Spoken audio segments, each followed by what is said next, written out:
ស្តីបងប្អូនទាំងអស់គ្នាឥឡូវយើងជួបគ្នាម្ដងទៀតនៅក្នុងវីដេអូថ្មីយើងបន្តមកពីវីដេអូមុនប៉ុន្តែវីដេអូមុនយើងបាននិយាយចប់ទៅលើ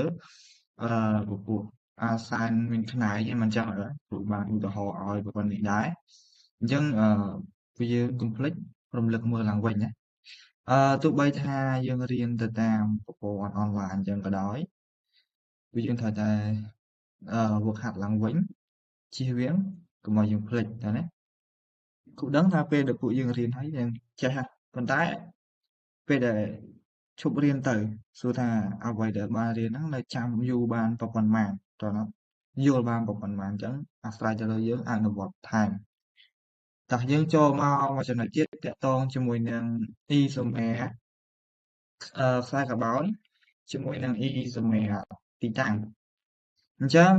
អាសែនក៏វាមាន isomer ដូចទៅនឹងពពួកអានអាស៊ីនដូចគ្នាទេតើណាតើអញ្ចឹងគេថាអាសែនមាន isomer 2គឺ isomer ខ្សែកាបោនជាមួយនឹង isomer ខ្សែ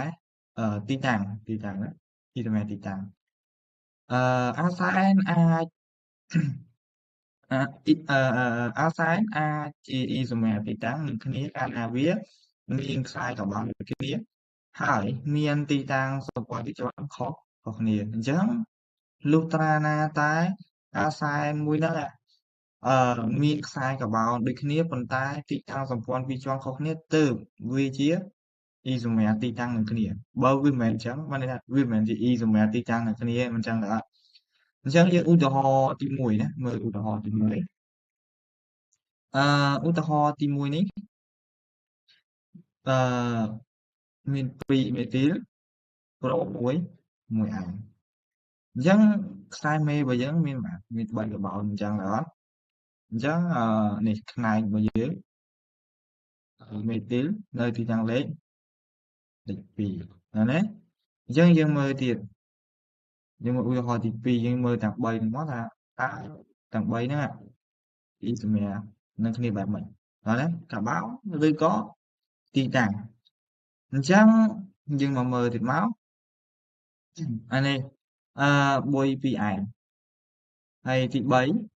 1ឯងអញ្ចឹងគ្រូបានសរសេរនៅលើនេះណាខ្លាចពេលទៅស្ដាប់គ្រូទៅវាអត់អត់ទាន់ឬក៏ភ្លេចអីចឹងទៅអាច note ខ្លួនឯងថែមវាទី2និងទី3ជា isomer ទីតាំងនឹងគ្នាណាទី2នេះនិងទី3ជា isomer ទីតាំងនឹងគ្នាហេតុអីមានខ្សែនេះខ្សែកាបោនដូចគ្នាណាខ្សែកាបោនដូចគ្នាប៉ុន្តែសម្ព័ន្ធពីរជាន់ហ្នឹងមានទីតាំងខុសគ្នាអ្នកឃើញអត់មាន4នេះគ្នាអត់ទេ4ដែរនេះក៏4ដែរប៉ុន្តែសម្ព័ន្ធពីរជាន់អ្នកឃើញខុសគ្នាអត់ទេមួយនៅ2មួយនៅ3តើអត់អូខេអញ្ចឹងហើយទី2និងទី3គឺជា isomer ខ្សែកាបោននឹងគ្នាsorry ទី2ទី3ជា isomer ខ្សែកាបោនជាមួយនឹងទី1ឃើញទី2ទី3 isomer ខ្សែកាបោនជាមួយទី1នេះឃើញយល់ហើយបងណាតោះអញ្ចឹងយើងតមកចំណុចទៀតតកតមួយនឹងលក្ខណៈរូបរបស់អាសែនអញ្ចឹងលក្ខណៈរូបរបស់វាអេតែនប្រូតែននិងវីតែនជាឧស្ម័នគ្មានពណ៌ហើយអាសែនមានកបោនចាប់ពី5ឡើងទៅវាជាអង្គធាតុរាវហើយមួយទៀតអាសែនមិនរលាយក្នុងទឹកទេប៉ុន្តែវារលាយក្នុងសមាធាតុឬក៏សារធាតុរលាយសរីរាង្គផ្សេងហើយមួយទៀតសម្រាប់របស់អាសែនកើនឡើងតាមរយៈការកើនឡើងនៃចំនួនអាតូមកបោនអញ្ចឹងអាតូមកបោនច្រើនក៏វាកើនឡើងទៅតាមនឹងដែរ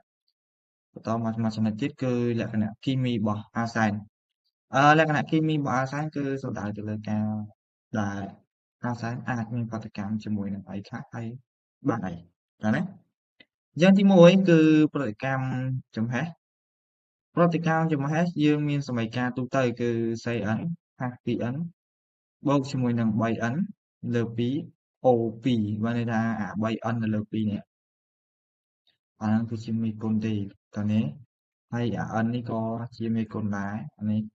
ដូចគ្នាហើយ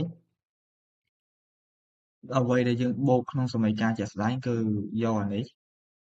បូកអានេះ O2 នេះហើយចេញបានអានេះហើយក៏ចេញបានទឹកបន្ទាប់មកយើងទៅមើលឧទាហរណ៍ជាក់ស្ដែងឧទាហរណ៍គេថាយកសេ356បូកជាមួយនឹងអុកស៊ីសែនគេទទួលបាន CO2 បូកទឹកអញ្ចឹងយើងចាប់ផ្ដើមថ្លឹងមកយើងពេលដែលថ្លឹងកុំអាមើលណាកុំអាមើលអ្វីដែលគ្រូថ្លឹងឲ្យនេះឃើញអត់គ្រូថ្លឹងឲ្យហើយអញ្ចឹងយើងមកមើលអាគ្រូថ្លឹងឲ្យហ្នឹងដឹងឲ្យមានចម្លើយស្រាប់តែសួរយល់អត់មិនទាន់យល់ទេតែគ្រូមិនទាន់យល់ឬក៏យើងយល់ដោយសារតែយើងបានរៀនពីមេរៀនមុនហើយមេរៀនមុនក៏មានប្រតិកម្មចំហេះដែរប៉ុន្តែវាជាប្រតិកម្មចំហេះរបស់កានតោះអញ្ចឹងយើងចាប់ផ្ដើមថ្លឹងហ្នឹងគឺថ្លឹងកាបោនមុនមកឬក៏សេហ្នឹងអញ្ចឹងយើងមើលខាងនេះសេមានប៉ុន្មាន3អាតូមខាងនេះមានប៉ុន្មានតែមួយណាតែមួយក្នុងករណីដែលគ្រូមិនទាន់បានថែម3នេះមកតោះណាអញ្ចឹងយើងត្រូវថែម3បញ្ចូលទេគ្រូថែម3ចូលមក